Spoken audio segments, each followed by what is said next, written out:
Hi hello welcome back to my channel Mounitha Gadwal. ఎలా ఉన్నారండి? అందరూ బాగున్నారా? నేను కూడా బాగున్నాను. ఇక్కడైతే నేను చాలా వీడియోస్లలో చాలా షార్ట్స్లలో చూసి రాగి సంకటి అండ్ తర్వాత చికెన్ కర్రీ చాలామంది ప్రిపేర్ చేస్తుంటారు. అలా చూస్తే నోరు ఊరిపోతుంది అనమాట. సరే అని నేనైతే ట్రై చేస్తున్నాను. ఇక్కడైతే ఒక గ్లాస్ మెజర్ చెప్తున్నాను. ఒక గ్లాస్ రైస్ తీసుకున్నానండి. తీసేసుకొని దానికి మనము అది ఉడికించుకోవడానికి అయితే 12 గ్లాసుల వాటర్ అయితే వేయాలన్నమాట. సో ఆ వాటర్ని అయితే ఇలా మంచిగా బాయిల్ చేసుకొని ఎసరు రాగానే బియ్యం అయితే వేసుకొని సరిపడే సాల్ట్ వేసుకొని మెత్తగా ఉడికించుకోవాలి. చాలా అంటే చాలా మెత్తగా అయితే ఉడికించుకోవాలన్నమాట. ఇక్కడైతే నేను సరిపడే సాల్ట్ అయితే వేస్తున్నాను.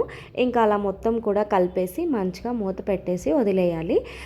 కొలత అయితే అది కరెక్ట్ అనమాట. ఒక గ్లాస్ బియ్యాన్ని తీసుకుంటే 12 గ్లాసెస్ ఆఫ్ వాటర్ తీసుకుంటే కరెక్ట్గా, అంటే అది మనకి చాలా ముద్దగా అయిపోవాలి కదా అన్నము, అందుకని చెప్పేసి ఇంక ఇక్కడ మనకేంటంటే 80% వరకు బాగా అంటే బాగా కుక్ అయిపోవాలన్నమాట. సో 80% కుక్ అయిపోయిన తర్వాత చూసారా ఎలా మంచిగా మసులుతుందో.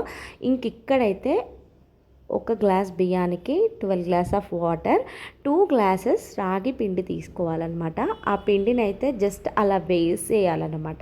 నేను 2 గ్లాసులు తీసుకున్నాను. తీసేసుకొని అలా పైన అయితే పోసేస్తున్నాను అన్నమాట. పోసి అలా దాన్ని మనం ఏమీ గంటతో అస్సలు కలపకూడదు. జస్ట్ అలా మూత పెట్టేసేయాలన్నమాట. మూత పెట్టేయడం వల్ల అదేంటంటే ఆవిరికి మంచిగా ఉడుకుతూ ఉంటుంది. చూసారా అలా ఉడుకుతూ ఉంటుంది. ఒక 5 మినిట్స్ తర్వాత అప్పుడు తీసి దాన్ని ఇంకా మన బలం అంతా ఉపయోగించి మంచిగా అయితే కలపాలి. చాలా కొంచెం కలపడానికి ఇబ్బందిగానే ఉంటుంది, కానీ మెత్తగా మంచిగా కలపాలన్నమాట. కలపడంలోనే ఉంటుంది, ఎక్కడ ఉండలు లేకుండా అలా మంచిగా అయితే కలపాలన్నమాట. సో ఇక్కడైతే స్మెల్ అయితే మంచిగా వస్తుంది. రాగి పిండి అండ్ రైస్ ఉడుకుతుంటే చాలా మంచిగా అనిపించింది అనమాట ఫ్లేవర్ అయితే.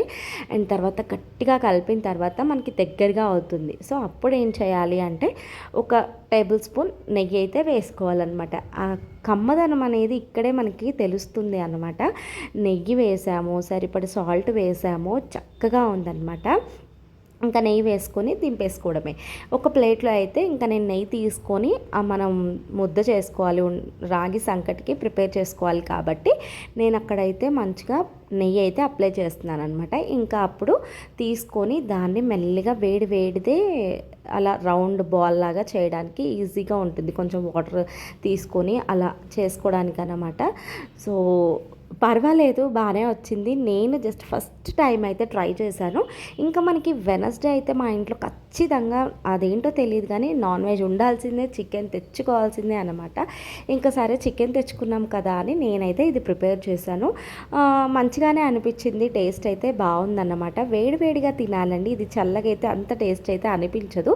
నేనైతే వేడివేడిగా తిన్నాను అనమాట. సో చాలా నచ్చింది నాకు కూడా. సో మీరు ఎప్పుడైనా ట్రై చేశారో కూడా నాకు కామెంట్ చేయండి. నాకైతే పర్వాలేదు, బాగుంది అని అనిపించింది.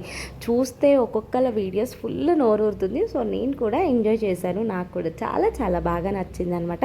Thank you for watching. Please like, share, subscribe to my channel Mounitha Gadwala. Thank you for watching. Bye.